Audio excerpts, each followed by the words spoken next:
ฝนตกลิ้นนะโคกเขาเกือบสิเมื่อคืนเลยครับถือว่าตกประมาณ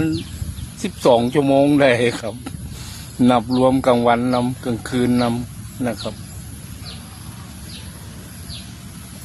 ตกลิ้นแซงแซะแซงแซะแซงแซะฟังแล้วนอนย่ำคืนนี่เสียงฝนถึกหลังคาเมื่อคืนจนหลับไปซื่อๆพี่น้องเดี๋ยวมาเบิ่งกันว่าน้ำเขาอยู่นาโคกเขามีสำใดครับนี่ครับพี่น้องหญ้าวัชพืชก็เริ่มขึ้นอย่างหลายเลยพี่น้อง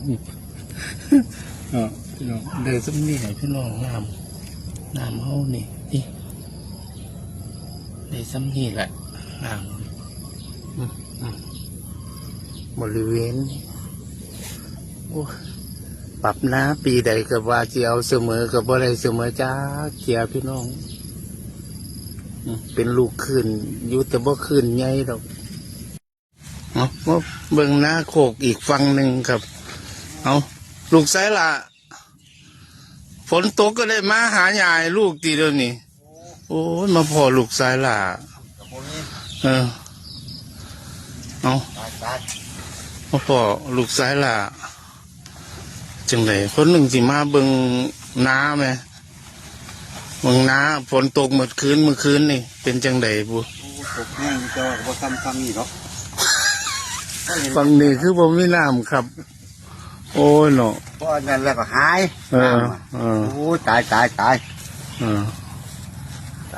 นาก็นาลูกสาวหลาเป็นมหาหยาไปให้ลูกสาวหลาเป็นเมื่อยแล้วลูกสาวหลาซื้อยังก็น้องยังก็น้องกำไรกับน้องมาไล่น้องมาไล่นี่น้องหลามูตีน้องหลามูน้องกำไรนี่บ่เรียนน้ำผู้เบาเลยตีบ่ท่านเรียนกับปีก็กลัวนี่ตีโอ้น้องกำไรเพิ่นมาหน้าฟังนี่เห็น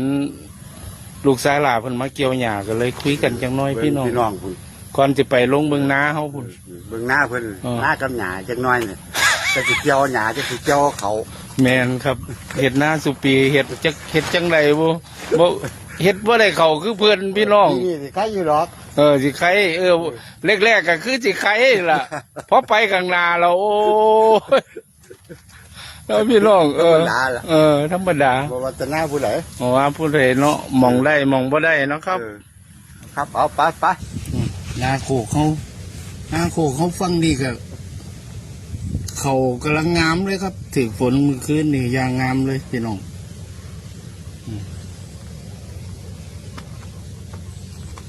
เขียวลืมเลยดีใจเขาให้มากนั่นเรา